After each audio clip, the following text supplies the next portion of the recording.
Hi, I'm Ivy Elkins from the EGFR Resistors, and I'm here today with Joe Feldman, also from the EGFR Resistors, and Dr. Zosha Piotrowska and Dr. Catherine Meador, both from Massachusetts General Hospital in Boston, Massachusetts. We're going to be talking today about progression and resistance as part of a three-part webinar as part of a three-part Ask the Experts webinar that is sponsored by Blueprint Medicines. Today's webinar is called I Have Another Oncogene Driver. What are the implications of this? And we're going to talk with the experts about other oncogene driver mutations that may be found upon progression and explore treatments and clinical trials that may offer benefits for progression. Thanks so much, Dr. Piotrowska and Dr. Meador, for being here with us today. We really appreciate your taking the time to participate in our webinar series. To get started, let's start off, first of all, could you each tell the group a little bit about yourselves, where you practice and do research, and how you're involved with EGFR positive non-small cell lung cancer? Dr. Piotrowska, would you like to go first? Sure. First of all, thank you so much for having me. It's great to be here with you guys. I think this is such an important topic. There's a lot of questions that, we get in the clinic about this, and I think it's a really, there's a lot of interesting things to talk about. So my name is Zosha Piotrowska. I'm a medical oncologist specializing in lung cancer at Massachusetts General Hospital here in Boston. I take care of patients with lung cancers and have a particular clinical interest in patients with EGFR mutant lung cancers.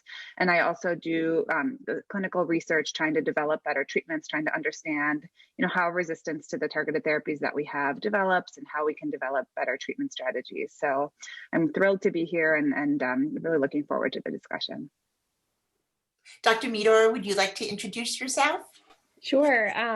So also very much appreciate being here.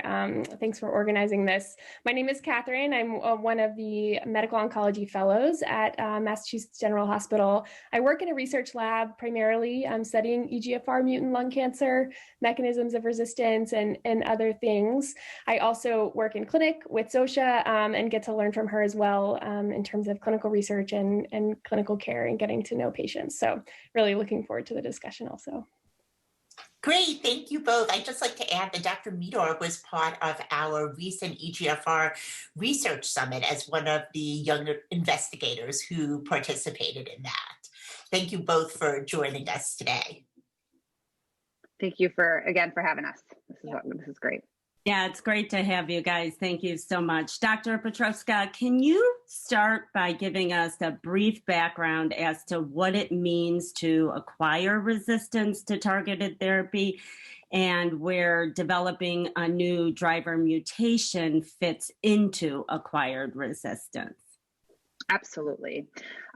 So I think this is a very important topic to talk about and again, to take a step back and kind of define some of the terms that we use to make sure everyone's on the same page, and then talk about, kind of different resistance mechanisms, and then dive into the specific focus today, which is these, new oncogenic drivers, or we call them kind of bypass pathways that we can see in patients who develop resistance, cancers that develop resistance to targeted therapies.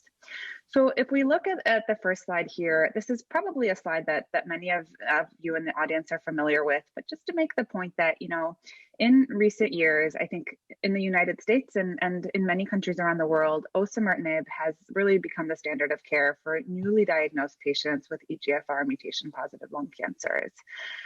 That standard of care has really come about because of a large study called the FLORA trial, which compared osimertinib to the older first-generation EGFR inhibitors like erlotinib and gefitinib as a first treatment for patients with newly diagnosed cancers. And in that study, we saw that osimertinib improved both progression-free survival, which is, basically a term that defines how long patients are able to stay on a particular treatment before their cancer starts to grow and starts to progress on that treatment. And also, I think very importantly, also improved overall survival. So that really is a measure of how long are patients living with their lung cancer. And we looked at these two different arms. We saw that patients who received Tagrisso or osimertinib as their first treatment, on average, and again, there's lots of caveats here when you look at these averages to say that, this is something that can vary widely for each individual patient, but osimertinib emerged as the preferred first-line treatment. Now, there are many of you in the audience that may not have received osimertinib as your first-line treatment. You may have gotten other EGFR inhibitors, you may have gotten other therapies, and that's okay. We see lots of different patients in different situations, and so you may have received osimertinib in a different setting, maybe later on in your treatment. There's lots of different ways that this drug can be used. But in general, we think that this is, an effective treatment strategy for patients with EGFR mutant lung cancers. And although we see really good outcomes and patients can be on this medicine for a long time, the challenge that we face is that eventually cancers figure out ways around this treatment. So they start to progress these, and that's what we call resistance, or specifically acquired resistance, where a drug will work to help keep a cancer in check for some time, but eventually that cancer will start to grow and figure out a way around that treatment. So the question really, I think that's critical is, can we figure out why a particular cancer has started to grow and progress through a particular treatment? And can we use that information to help think about how we select the next treatment that we use for a patient? So, I think it's important to spend a moment kind of talking about, how does resistance develop? What do we know about some of the pathways that can be activated in a cancer that has progressed on osimertinib? This also applies in many cases to other EGFR inhibitors, but I think for today's discussion, we're going to focus, a lot on osimertinib because it's the most commonly used drug in the clinic right now. And this cartoon, I think, kind of breaks up the knowledge that we have about the different types of resistance that can arise into different categories. So just briefly to say, this information has come out of, years of work and years of patients really, participating in important research studies to look to actually take biopsies from patients and cancers that had grown on a particular EGFR targeted therapy, where we took a biopsy and then, did molecular testing and other types of analyses to look to see what has biologically changed about that cancer. And what we saw, when we look at patients who have progressed or cancers that have progressed on osimertinib, there's kind of three broad categories of resistance that can develop. And they actually make up the three topics of this webinar series, actually, in broad categories. So it breaks it up nicely. The one that we think of kind of most often is on-target alteration. So what that means is changes in EGFR itself. And that's, I think, the topic of the third webinar in the series. So we won't spend too much time on this today. But that's actually mutations in the gene of EGFR itself, C797S and others, that can happen and change the way that the osimertinib can bind and work. Today, we're going to actually focus on this blue kind of category here that we call bypass pathway activation. So the way that I explain that to patients is, if you think about the EGFR sitting on the surface of that cancer cell and the osimertinib blocking that EGFR, the cancer can get around the osimertinib by either changing the EGFR itself, or sometimes if it can't change that EGFR, it can say, well, I'm going to kind of activate parallel pathways that can do the same thing but aren't dependent on that EGFR. So that those parallel pathways can start to allow that cell to grow and divide again, despite the osimertinib still being there. And so in that category, we have several different kind of changes that can arise. The most common one that we talk about is MET amplification. So MET is this little gray molecule in the slide here, and it's kind of a parallel pathway to EGFR. And when it gets activated, either by amplification, which means that that cell puts out more copies of MET, that's the most common way that this can happen. Less commonly, you can actually have mutations in MET, but basically they're activating MET so that it's allowing that cell to become dependent on the MET pathway to grow and divide. Less commonly, but we've also seen that other new genes can be activated. So for example, we've seen BRAF fusions and mutations. We've seen RET and ALK and other fusions that can arise. And all of these are ways that cancers can get around Tagrisso and may potentially open up treatment options. The other category that we've already covered in a separate webinar, which I would definitely recommend watching if you haven't already, are histologic changes. And that Dr. Yu and Dr. Chan talked a lot about in the first webinar of the series, so I won't go into that here. How often do these changes occur?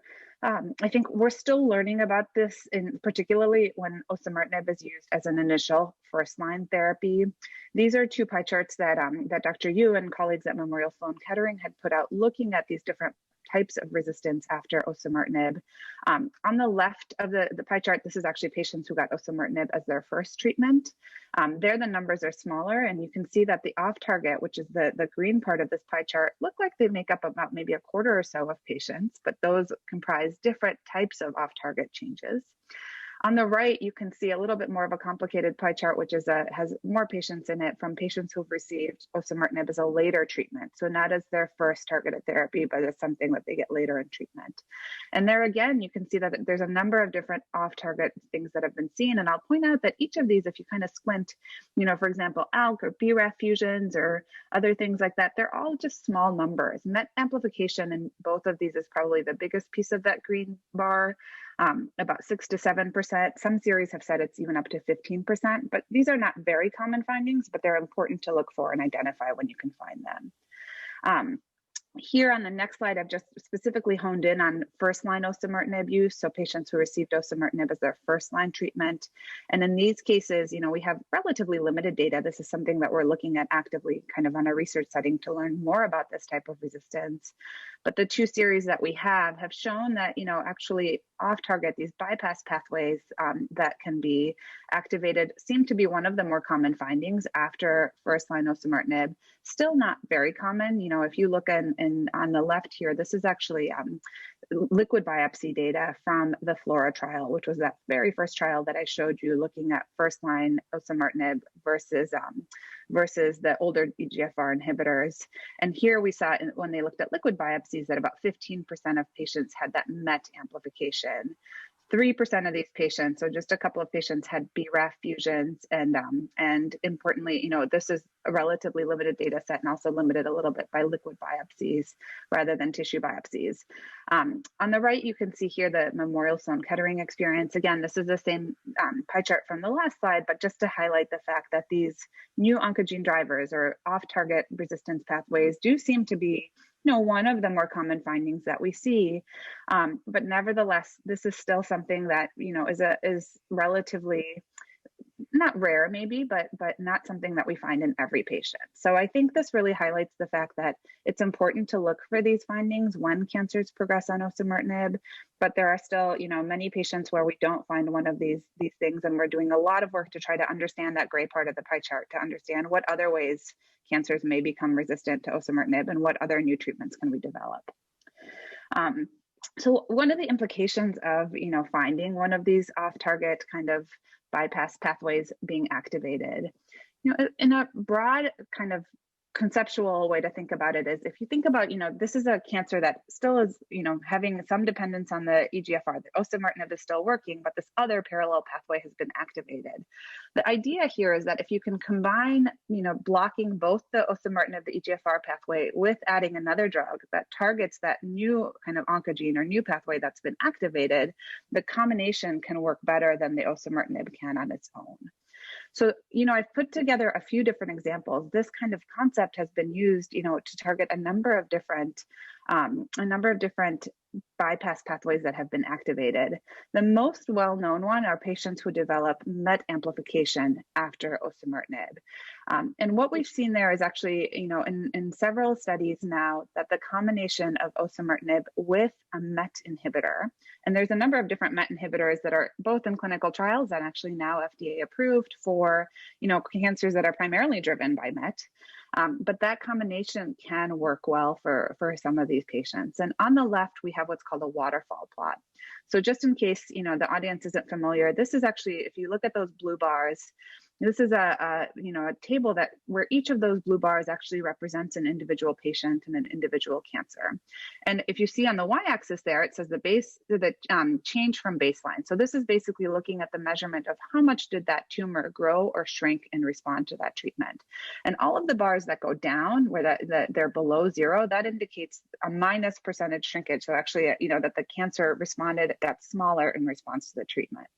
And if you just look at that waterfall plot, you can see that the majority of the bars go down. So the majority of the patients in the study actually had benefit when savolitinib, which is an oral MET inhibitor, was added to osimertinib.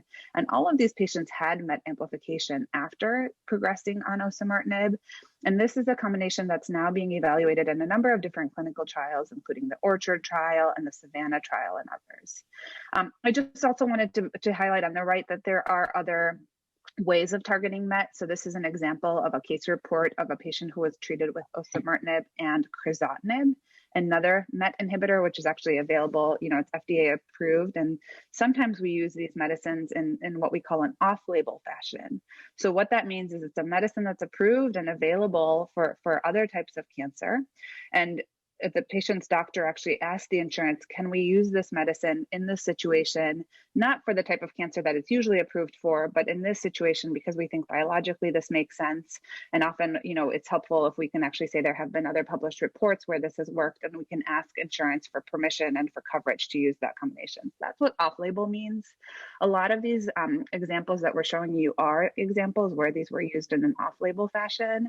That, of course, depends on whether that's an option for a patient, depends on whether insurance will approve it, whether the doctor thinks it's the right thing for the patient. And I think doing these things in the context of a clinical trial is always the best way if it's possible, because it's, it helps us to learn about this combination. But sometimes this type of approach can be used.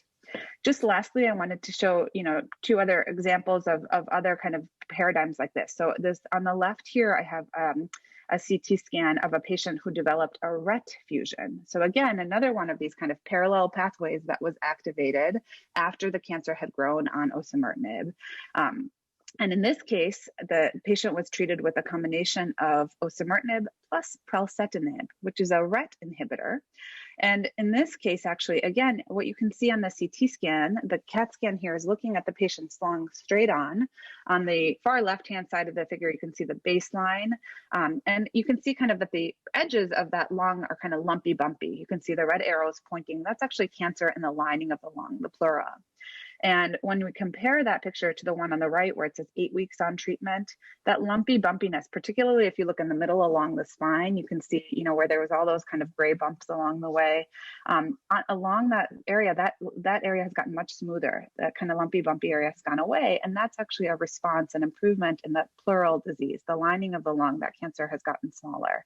And this was an example of a patient, who benefited from this combination and was able to stay on it for quite some time.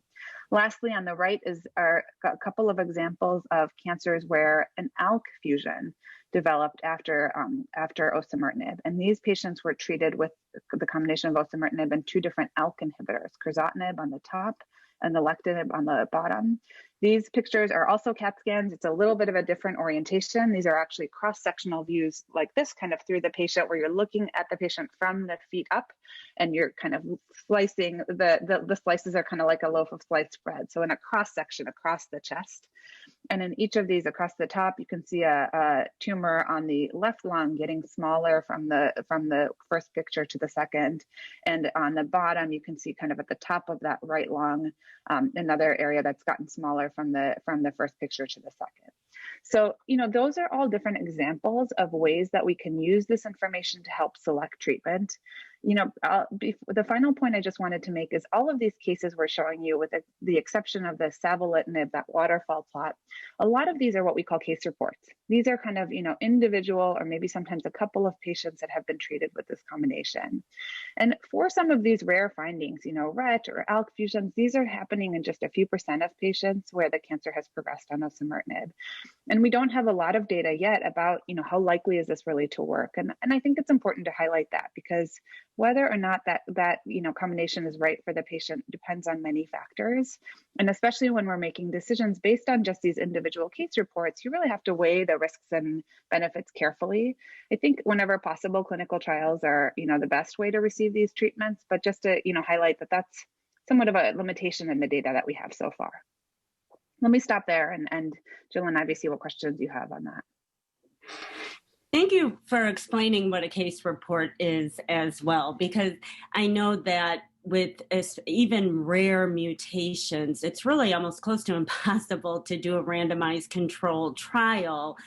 But this shows that they're putting case reports out there, that there are some things that can be done, and that's how oncologists communicate. I guess the one question I would have is, so if a patient develops acquired resistance and has one of the, off-target or bypass pathways, how should they approach it with their doctor after seeing this webinar?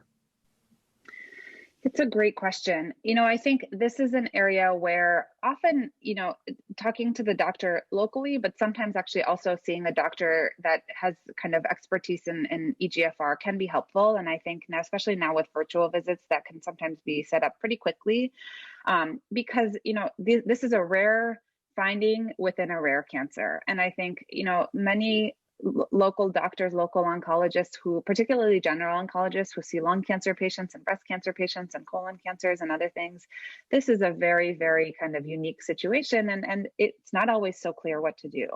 I think it's important for patients to be, aware of these treatment options and to be able to ask their doctor, is this the right thing for me?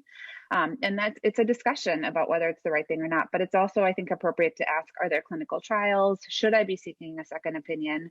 Again, not to say that the local oncologist isn't an expert and taking great care of that patient, but sometimes for these really kind of nuanced situations, it's helpful to get, another opinion, another piece of advice.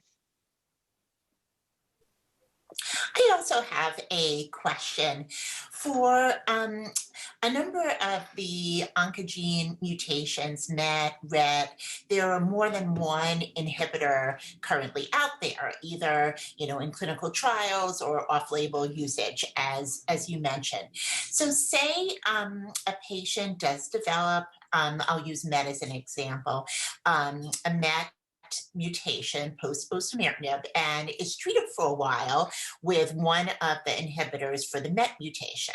If that patient progresses again, is it advisable for that patient to try a different MET inhibitor or get a new biopsy at that point to see if something else has developed? Catherine, do you want to take that one? Sure. So, I think generally speaking, as you alluded to, it's one of the most important things is at every stage, if a tumor is progressing through a therapy, especially, these types of tumors, it's really important to get that repeat biopsy in most cases. And the reason for that is that helps us further potentially tailor either new targeted therapies or give us a sense of when it's time to shift course. So I think it's always hard to know in a particular case until we have that information, if it's possible to get it. I don't know if you have anything to add, Zosha. Yeah, I think, it's true. I think especially in the case of MET, actually, if a patient is treated with one MET targeted therapy, there have been some cases where after that treatment, after that cancer progresses, another mutation can arise. And again, this is getting to be sometimes pretty complicated. You've had MET amplification, now you develop another MET mutation. But the point that you make, Ivy, is really important. There are lots of different drugs targeting MET out there. And sometimes, from that biopsy or even from a liquid biopsy, we can gain information that'll help tell us that another MET targeted treatment is appropriate. And sometimes it'll help tell us that maybe switching to a different type of treatment is better. There are, we talk a lot about MET TKIs, tyrosine kinase inhibitors, or these oral therapies targeting MET, but I think it's also important to highlight that there's a number of other types of drugs, for example, MET antibodies or antibodies that target both EGFR and MET. Like you might have heard about a drug called amivantamab that there's been a lot of interest in. And all of these are different, potential treatment options that, sometimes will have a clinical trial where, a patient who's had a prior MET targeted therapy may be eligible. So again, another situation where I think looking into clinical trials can be a helpful way to explore options that may not be available just as part of routine care. Great, thank you. Well, let's move on. For our next question, are there any biomarkers that can predict who is most likely to develop a new driver mutation, or are there any other clinical signs to suggest this may have occurred? Yeah, that's a great question. I think generally speaking, we really don't have specific biomarkers yet to be able to predict which tumors are going to acquire resistance with these so-called bypass pathways. And there's no specific clinical signs that necessarily tell us this is what the type of resistance that has occurred. So at this point, that's sort of the status. I think the most important thing that we talked about a few minutes ago as well is this is what we do in the clinic, is just following patients really closely. So paying attention to symptoms and any changes in how folks are feeling, I think gives us a sense of whether or not the tumor might be progressing. And then the most important thing, if possible at that point, is to be able to get a repeat biopsy. The other thing we do in the clinic is get routine CT scans to watch the tumor closely and see when it might be time to get another biopsy and get molecular testing at the time of resistance. And those are the tests that allow us to detect these new drivers that might have popped up. And so that's really mostly how we figure that out at this point. I have a question about that. With electronic health records now and access, and patients have biomarkers when they're first diagnosed. They have biomarker testing, right? So how common is it that a patient will initially present with an EGFR mutation and bypass pathway, type mutation or off-target mutation that is significant at the same time? And if it does happen, how should they, talk to their doctors about that? Yeah, I think maybe Zosha can answer this as well, but it's a really important question to think about when you get all of this genetic data up front. What's the so-called driver mutation? What's really propelling the tumor? And then what else you find that is what we call a passenger, or it's there in the cancer, but is not necessarily making the cancer grow. And I think that can be harder than you'd think to figure out, especially with more testing that detects more things, which is great. My impression is that at initial diagnosis, it's pretty unusual for EGFR mutant cancers to have another strong driver that needs to be targeted initially. Typically, EGFR is the main driver, but there can be other things that pop up that can make it confusing. I think, I agree. I would echo, I think it's very rare to find, for example, a patient that has an EGFR mutant cancer with, MET amplification at the start of treatment. It very rarely does happen. And the place where I think this comes up is if a patient, starts on a particular treatment like osimertinib and the cancer doesn't respond the way that we expect. I think sometimes that's an area that we'll actually go back and try to really dive into that original testing and see, can we find anything else that might explain it? And there have been rare cases where, for example, maybe that MET testing wasn't there, it wasn't seen at the very beginning or wasn't sent at the very beginning. And then we've had patients in clinic, again, very rarely, but the cancer just doesn't respond to the osimertinib. And when you go back and you say, gosh, maybe MET is contributing to what's driving that cancer. And if you find that, that can be important because then you can potentially add, another treatment at targeting MET and that response can be better. That's interesting too, because I think about sometimes with the high rate of a lot of patients having brain metastases as well, and osimertinib works really well on the brain. If a patient doesn't respond to osimertinib, is it possible that the brain, has one of the other mutations? And I know that there's really not an easy way to figure that out right now, but is that something that is being looked at? That is a very good question. And I think it's a huge challenge. And, the progression in the brain is a challenge, both in terms of how we manage it, but especially in how we study it. Because you're exactly right, Jill. When cancers grow in the brain, it's really hard. You can't easily say, oh, we'll get a brain biopsy. That's not really something that we do unless we happen to think a surgery is the right thing for the patient.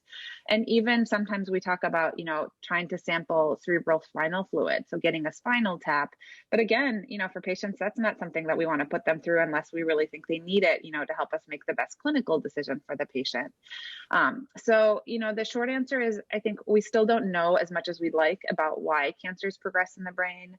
We do think that in a lot of cases, it has more to do with how well drugs get into the brain, penetrate that blood-brain barrier, and actually, how active they are in the brain. But there may be cases where there is a particular type of resistance that we just can't detect. And I think that's an area where actually there's a lot of people doing research, both from the oncology side and the lab side, but also, neurology and neurosurgery, trying to work together to learn as much as we can when we do have that precious tissue and samples that we can study. That's good to hear. Okay, so let's move on to the next question then. So what are the implications of the new driver mutations on appropriate treatments, in the course of the disease? So I think, that's the $1 million question. It's kind of like the topic of this webinar. I'm found to have a new oncogene driver or one of these bypass pathways. What does that mean for me? And I'm sure there's many patients in the audience who are saying, this is something in my case, what should I do about it?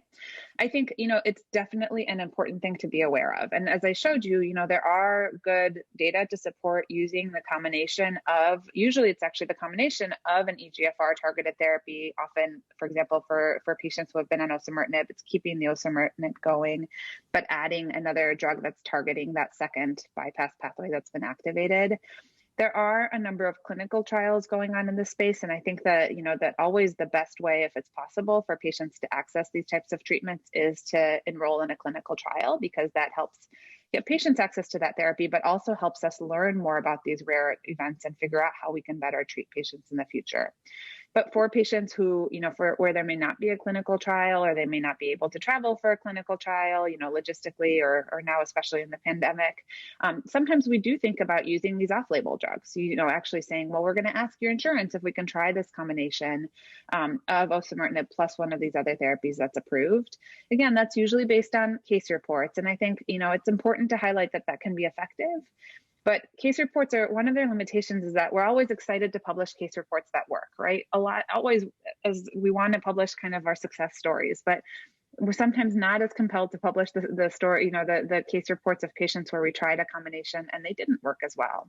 So I think you always have to take the case reports with a grain of salt, and you have to say, well, this one worked, but how many patients tried the same approach and it didn't work, and it wasn't written up. And so that's not to say that we shouldn't try those things, but I think you really have to weigh the risks and the benefits carefully. And you have to think about, is this something that's right for each individual patient? And again, those are decisions that are made between an individual patient and their doctor, and sometimes a consulting doctor, who has expertise in EGFR to help kind of give advice and weigh in. And even if you start on one of these treatments, I think you have to very carefully watch, not just for how well it's working, but really critically for how how you're feeling on that treatment. What are the side effects? And with some of these new combinations, it's possible that some of the side effects maybe more than just on osimertinib. And I think that's really an important part of thinking about these treatments and, keeping on top of those side effects and trying to manage them as well as possible. Yeah, and one thing I would add to that we talk about in clinic a fair amount is it's important to remember in these cases too that chemotherapy can still be effective. I think appropriately we get excited about potential targetable mutations and targeted agents, and that's a great path as we're talking about here. But in the situation where maybe a clinical trial is not available or is not the right fit for a given patient at a given time, or you can't get these sort of off-label approvals, then chemotherapy still works well in these tumors, and it's using it at that stage doesn't necessarily keep you from being able to get a different targeted agent in the future. So I think sometimes that gets forgotten, but it's a good agent and can be tolerated as well. So that's a great point. Thank you for pointing that out too, because I do think we get overly excited about these targetable mutations, but there is research to show, and I've looked into it a lot with the whole ADORA trial, that chemotherapy works and works better in a lot of cases on patients who have the EGFR mutation. So we know that works. And again, I think sometimes that gets lost in the overall excitement of the targetable mutation. So thank you and the TKIs. So thank you for bringing that up. I think that's such an important point. And, we spend a lot of time in clinic talking to patients when you've been on a pill for a long time. It's a really hard transition. And often it's a really scary transition to think about chemotherapy. But I think it's such an important point. As you said, Jill, these drugs can work really well, and especially well, actually, in EGFR mutant lung cancers. We've gotten much better at managing the side effects of chemotherapy than we were in the past. And I have many patients who can do very well with chemotherapy, who, have very manageable side effects, continue to work, do their normal activities, and it can be a very good treatment option. So I think that's such a critical point in these cases. Another point I'd like to add about chemotherapy is sometimes that ends up kind of filling a gap while development takes place or while a trial is taking place. There might not be a trial or an inhibitor that's specifically targeting a mutation that may be, pertinent for or possible for a patient at a particular time. But, a patient might be able to go on chemo and have that last for enough of a period of time that something else is either approved or there's a new trial in their area to specifically target that mutation that may become available for them. Absolutely. And so I think, knowing that you have this mutation sometimes can be really important information that will say, let's just keep this in our back pocket. If, chemotherapy is the right option for you right now, sometimes it can take some time, even if we said we want to treat you, with a drug targeting that mutation or that fusion or whatever it may be. It can take time to jump through all the hoops to get it. And some patients need to start a treatment sooner. And in those cases, chemotherapy is usually something we can start very quickly. And so again, these are the factors that go into each individual patient decision. And sometimes it's best to just say, we're going to take this information, store it in our back pocket, and think about whether we can use it down the road. Mm-hmm. I think another question that a lot of members of our community have are there ways to prevent these new driver mutations from occurring? For example, are there clinical trials that they can enter, maybe even as soon as when they're first diagnosed, that might prevent them from developing an oncogene mutation later on down the road?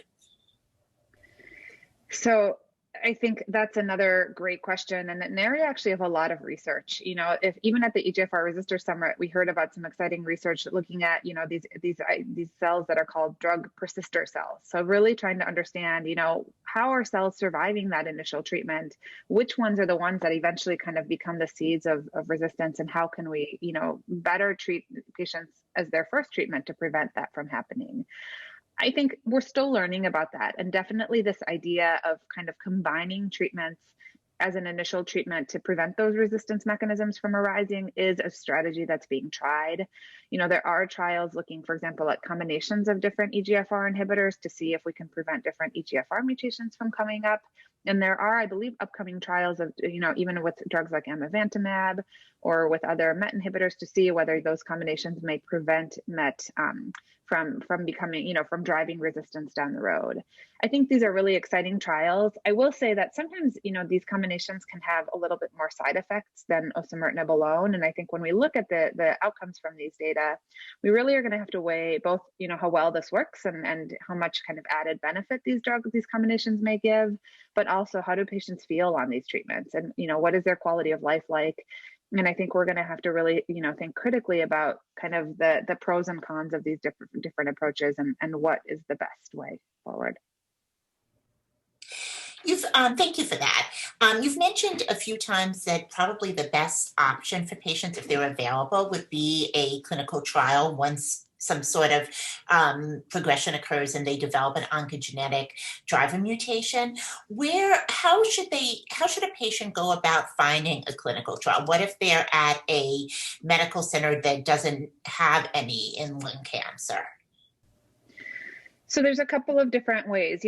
One, the biggest repository of clinical trials is this big website called clinicaltrials.gov. And that kind of lists every clinical trial out there. I will say for patients, I think that can be a very overwhelming place to go. You can put in EGFR and lung cancer and find hundreds of hits, and it's very hard to determine from that as a patient or a caregiver which one is right for you.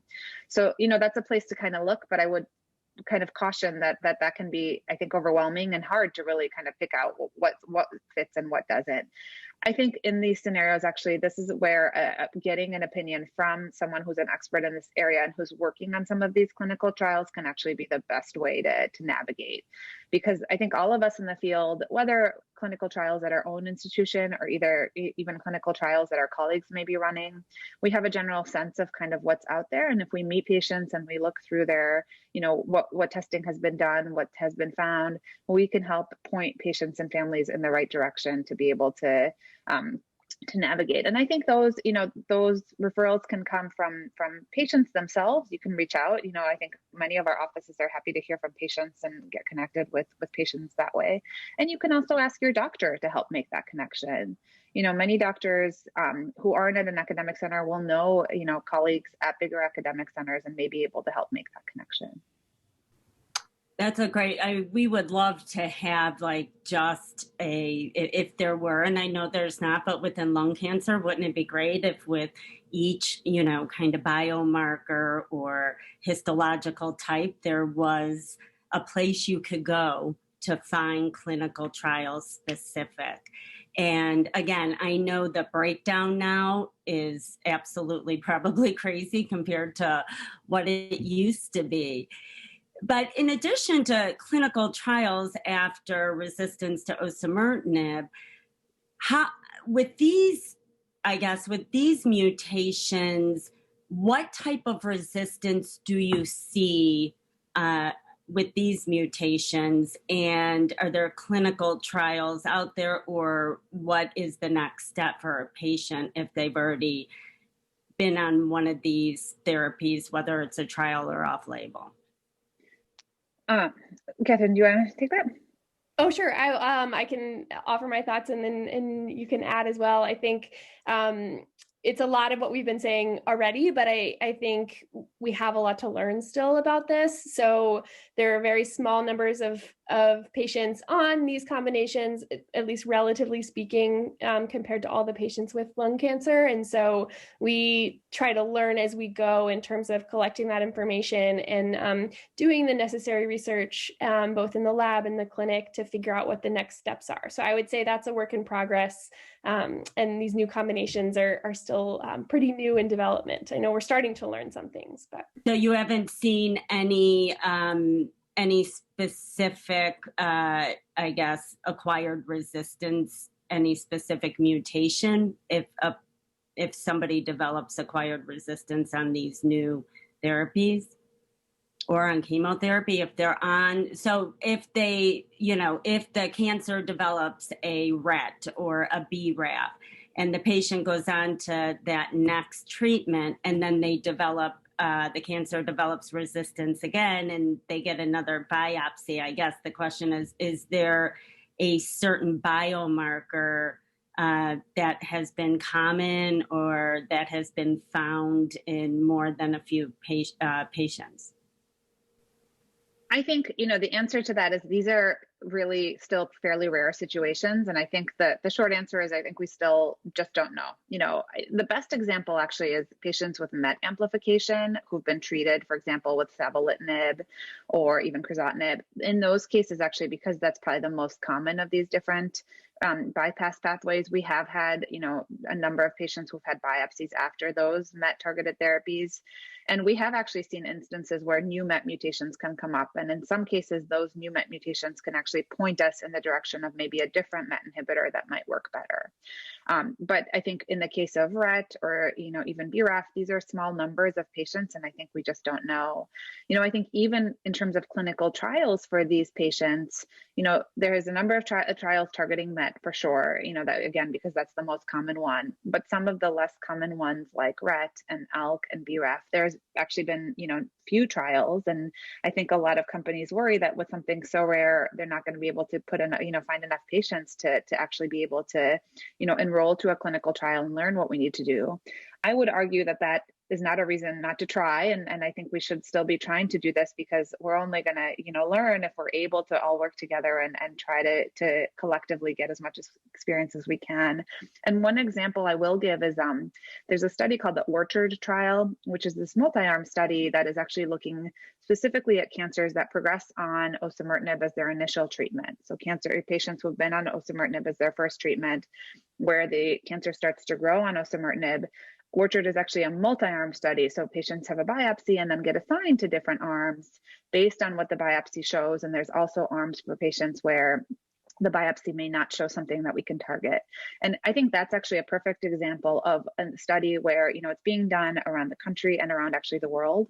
And there we can study these rare findings. And if we can find patients that have, for example, RET fusions or ALK fusions as a mechanism of resistance to osimertinib and treat them in the context of this type of trial, I think that would be incredibly valuable data for us as a community going forward to really understand what is the best treatment for these patients.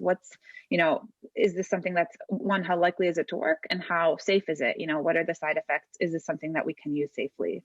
So I think, those types of trials are going to be really important to answer some of these questions going forward. Definitely. Ivy, are there any other questions that? Let's see, we had some other questions from our EGFR resistors. One question that I'd like to bring up is that we've had a lot of questions about combining chemo with immunotherapy for progression. As a matter of fact, one of our members mentioned something about, there was a question about adding immunotherapy to chemo as a treatment for a BRAF new oncogene mutation after osimertinib. Is that something that you would recommend, the addition of immunotherapy? What's your kind of take on that? Yeah, that's a really good question. I think in this era of lots of new immunotherapy drugs being available, of course, we want to find good uses for them for all patients. I think in these particular scenarios with EGFR mutant lung cancer, we know from the data we have that in general, immunotherapy doesn't seem to be quite as effective as it is in other cases with lung cancer. So there's that. And then the risk we run, as always, is side effects. And in particular, for patients who've been on these tyrosine kinase inhibitors or targeted therapies, the risk of lung inflammation called pneumonitis that can happen with immunotherapy is a little higher. And so we have to weigh that risk benefit when thinking about immunotherapy. So we're a little less enthusiastic about it. Again, it's a case by case basis always, but. Right, yeah. right. Yeah. And we had a question also about liquid and tissue biopsies and having a liquid biopsy, showing that the EGFR mutation was lost. How common is it? And, do you get the information you need from the liquid biopsies that you would from tissue biopsy? I think, liquid biopsies are something that can be really useful in certain instances in the clinic, but they definitely have some limitations. And I think it's really important to be aware of those when we use them. I think in general, when we talk about all of these different kind of types of resistance, one thing that's important is that these almost always, really always occur in the setting of still the original EGFR mutation. These are kind of additional things that happen in a cancer on top of that EGFR mutation, but that EGFR mutation is, when we look for it, is really universally still there. I think cases where, a case like that where you describe where a patient has a liquid biopsy sent and you don't find that mutation in EGFR, to me, that probably actually highlights the biggest limitation of liquid biopsy, which is their sensitivity. So liquid biopsies, the way that they work is really by detecting small fragments of DNA that cancers shed into the circulation. And different cancers shed different amounts of DNA. Some cancers shed a lot of DNA, and that liquid biopsy can be really, really informative. But a lot of cancers, and I think we're still learning about which cancers fit into each of these buckets, but a lot of cancers just don't shed very much DNA into the circulation. And so while you send a liquid biopsy test, you may not just be able to pick up those DNA fragments. And I think that's one of the key limitations to be aware of. So a liquid biopsy, is helpful when it's helpful, when it shows you something that is informative. But if it's negative, I think that really highlights the role of a tissue biopsy, of actually getting a piece of tissue where you're able to look at that DNA directly from those cells, which gives you a lot more confidence that the information you're getting is likely to represent what's going on in that cancer. Yeah, that's a good point. Thank you. And Ivy and I both can, attest to that, because we both had liquid biopsies that didn't provide any information at all, but the tissue biopsies certainly did. So that is a really good point as well. One last, or I think close to last question from our members was regarding how aggressive are new driver mutations. Do they tend to lead to fast-growing cancer, slower-growing cancer? What's your overall opinion on that? So in general, it's a little hard to kind of classify them. The short answer is these types of resistance mutations are not associated, at least to our knowledge, with a particularly aggressive tumor or type of tumor in terms of how or where it grows. As compared to, I know in your last webinar, you talked about small cell transformation. Sometimes, not always, but sometimes we think of small cell, for example, as being a faster growing tumor, and sometimes it can sort of change how it grows when that resistance develops. In this case, with alternative drivers, we don't really necessarily see that universally. So we may learn that over time, but yeah, no real association. Okay, great. Thank you. That's very helpful. That is. Well, if we missed somebody's question, I don't see any more, but do you, Ivy? I don't. I think most of the questions that our members have sent in have already been covered, Yes. I believe, in the webinar. Okay, I do too. And if we missed something, please let us know, and we will get the questions to Dr. Piotrowska and Dr. Medar and get you the answers as soon as we can. I just want to ask one more question quickly. What your thoughts are on the research from World Conference on Lung Cancer. Was there a lot of research presented on these different oncogene drivers? Absolutely. I was really excited, about World Lung. Of course, I think it was, it's always hard. I have found to digest these conferences virtually. I'm still, talking to colleagues and social media helps a little bit, but I think it's just really not the same as kind of viewing all of that data together in person. But, I think there was a lot of exciting data for lots of different types of lung cancer. We saw really exciting data for KRAS mutant cancers. Again, not exactly the topic of this webinar, but really always exciting to see new targets that have effective therapies.